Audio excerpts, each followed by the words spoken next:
The Rainbow Theater presents The Real Ghostbusters, Beneath These Streets. When you hear this, turn the page. Let's begin now. The hot summer weather seemed to be having a bad effect on the Ghostbusters business. Ray looked bored. I can't understand it. We haven't had a call in 2 weeks, Peter. It's okay. The spooks are probably all at summer camp. At that moment, the room began to vibrate. Pictures fell crashing to the floor, and the lights flickered wildly. Winston looked around apprehensively.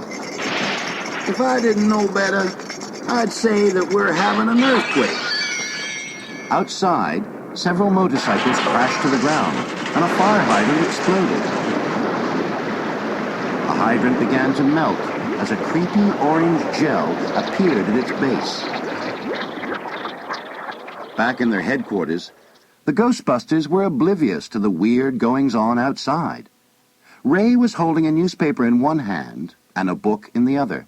Oh, this heat spell is only in New York. The rest of the coast is substantially cooler. My research shows unusual pockets of energy beneath the city. If they were released, they'd cause dramatic warming trends, like the one we're having right now, Peter. I'm taking my warming trend to a nice cold shower. Peter walked into the bathroom and turned on the tap. But nothing came out. Last time I go with a discount plumber. Suddenly, the toilet started to move. It broke free and began spinning wildly. How come they never cover stuff like this in Popular Mechanics magazine? As Peter spoke, the toilet roll broke free and began to wrap Peter up like an ancient mummy. Ray, could you come in here? Oh, wash your own back, Peter. Ray, it's important. Reluctantly, Ray went into the bathroom. There was water everywhere, and Peter was writhing around, tangled up in yards of wet toilet roll. Wow! Egon, Winston, take a look at this. It's great. This makes you happy, Ray? I'm so pleased. Egon rushed to the bathroom and began scanning the area with a PKE meter. Peter looked very confused. So tell me, what's going on, Egon? There are unusually high concentrations of ectoplasmic energy residues in here. I knew it was something like that. Winston barged in with a pipe wrench. He yanked at a valve on a pipe, and the water suddenly shut off. But there was a big puddle hovering near the ceiling. Winston looked confused. Large quantities of water don't usually gather on the ceiling, do they, Egon? Not on this planet. I was afraid of that. Just then, the water came splashing down on both of them. Ray gasped in surprise. Whoa! Huh. Water ghosts! Great! Let's go after them! The other Ghostbusters decided against Ray's idea, and they went back to their bunk room. Winston tried to calm Ray down. It's late, Ray. And besides, we're not licensed plumbers. Yeah, but don't you see, Winston? This means the ghosts are back. They're hiding in the sewers. This heat has really been getting to you, hasn't it, Ray? Oh, but that bathroom scene, it was a sign. You believe me, don't you, Egon? Probably just a local water pressure problem. Yeah, Egon's right. I'm not going on a wild goose chase at this hour. Mama Venkman didn't raise no fools. But in the end, Ray's persistence won. That night, the Ghostbusters found themselves exploring the sewers. Egon was waving his PKE meter around.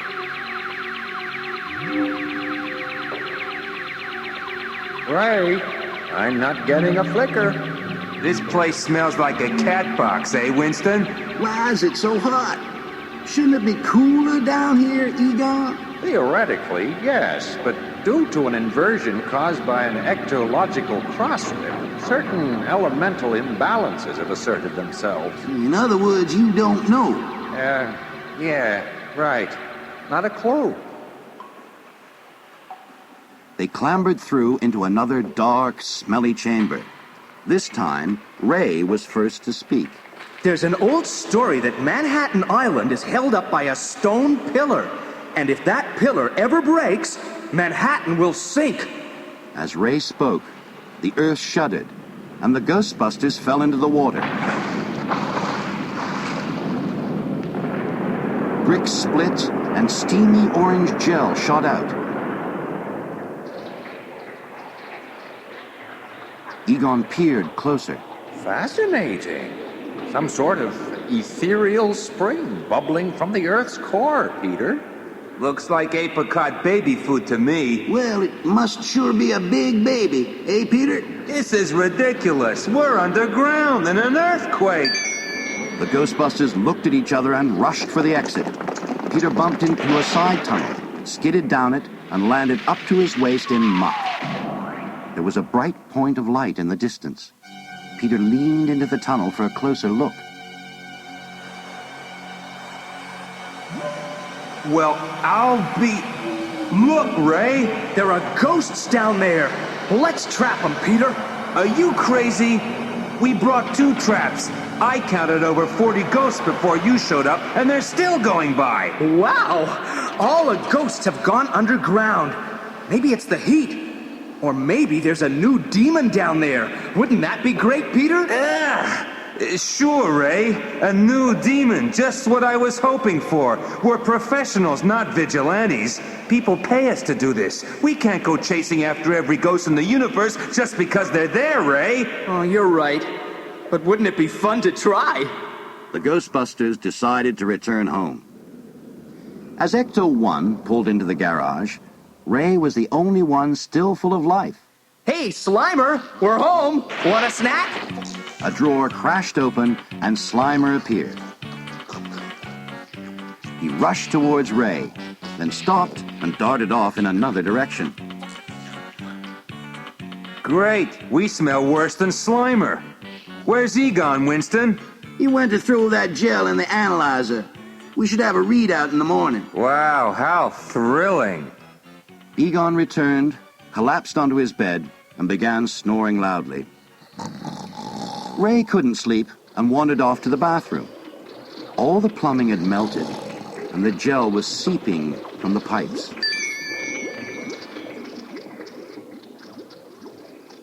Ray just couldn't resist some more exploring. Soon he was back outside in the darkness with Slimer for company, dressed in his proton pack. He pointed down an open manhole. Come on, Slimer. It's showtime. Slimer disappeared down the hole, but returned immediately, holding his nose. I know it smells bad, Slimer, but you promised. Ray was prepared.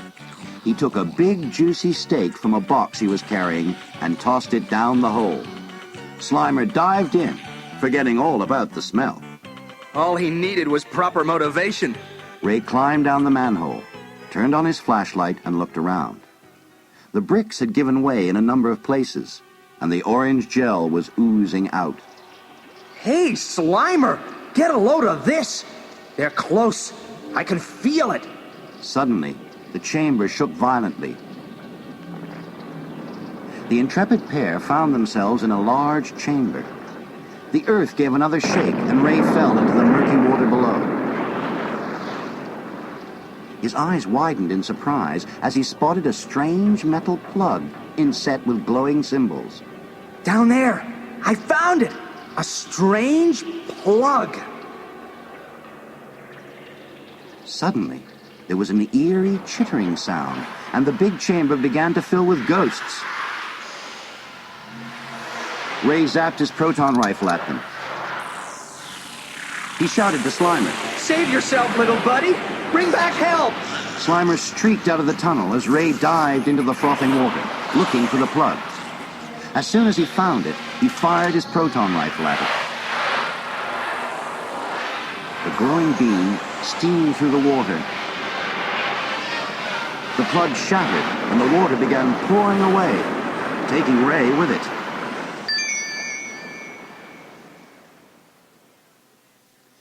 Next morning, Janine arrived at the fire station headquarters ready for work. She noticed Ecto-1 was missing. They must have had an early call. She She opened a bag she was carrying and dumped some stale donuts on the floor. Slimer, I brought you a snack. But Slimer was nowhere to be seen. Oh, that's odd. Normally he eats anything that won't eat back. Just then, a large beeping sound filled the room.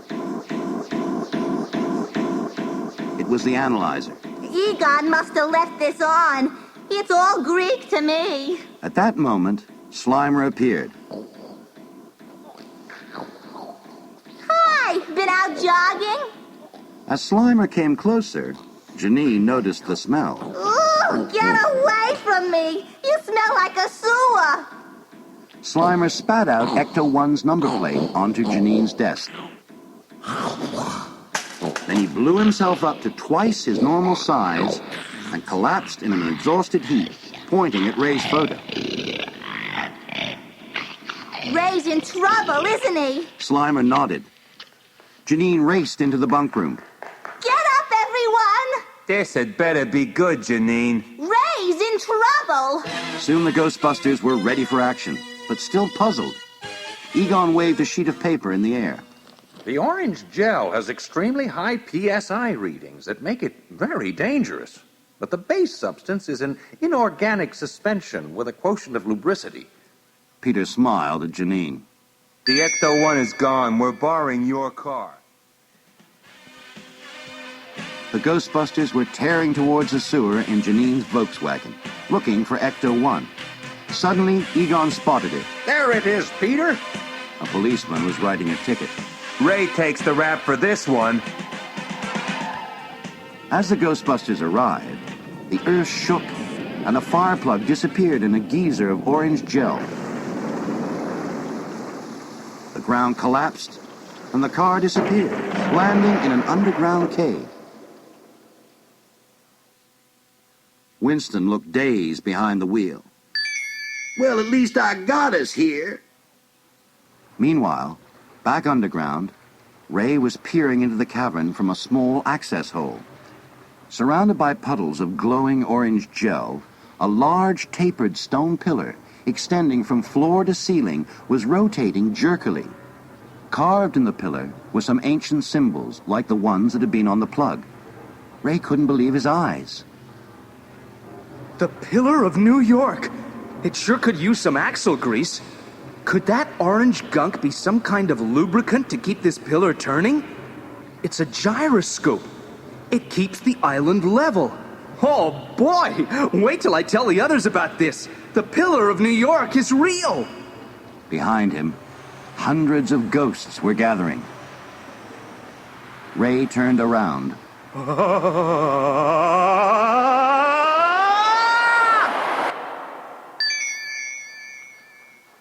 The rest of the Ghostbusters were making their way through waist-deep muck, holding their rifles at chest level. Suddenly, a ghost swooped down on them. Winston cried out.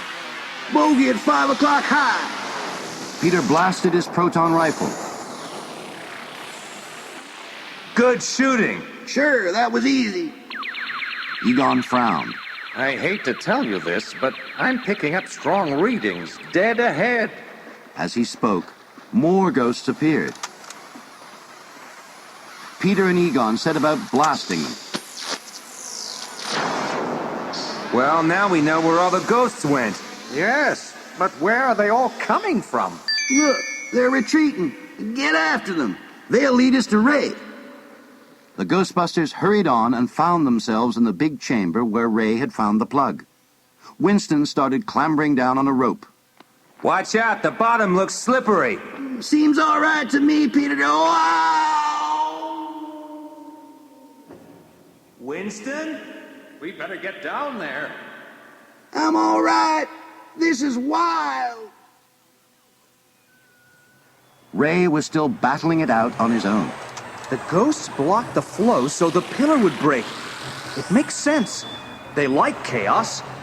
Never thought I'd go out like this, all alone. He tried to fire his proton rifle again. But it was no good. It had run out of energy. Well, that's it then. The last fight. Mano a mano. Just then, Winston wriggled through the opening, shooting. Ray breathed a sigh of relief. Oh, well, hey, what kept you all? You did, you dope. What's the big idea? Winston turned around and saw the pillar. Hey, what's that, Ray? Don't shoot it, just the ghosts. The Ghostbusters grouped together and blasted the retreating ghosts with their rifles on full stream.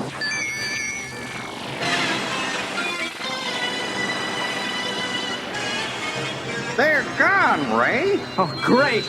Come on. The giant pillar was still squeaking around. Winston looked questioningly at it. That's it. And that's why we've been having earthquakes, Ray? Yes, that orange gel is some kind of axle grease for the gyroscope. When the ghosts blocked it off, the pillar started to vibrate. Egon soon had it all figured out.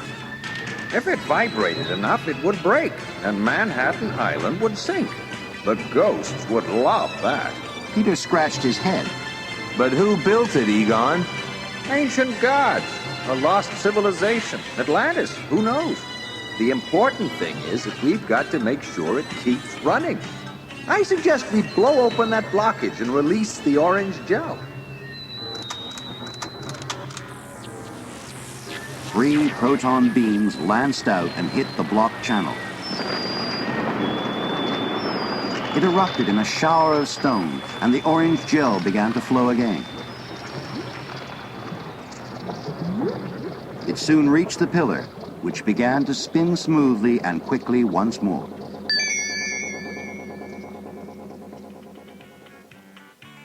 A few hours later, the Ghostbusters were back in their fire station headquarters, all cleaned up. Janine was talking to Egon.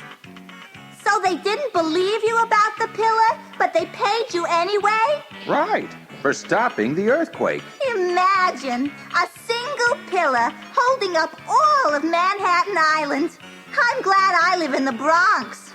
Well, it's more of a gyroscope, actually. It's still hard to believe. Peter smiled. I was there and I don't believe it. But we got the job done and the city is saved. Janine pointed to Slimer. But we all know who the real hero is, don't we?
Through your head, who can you call?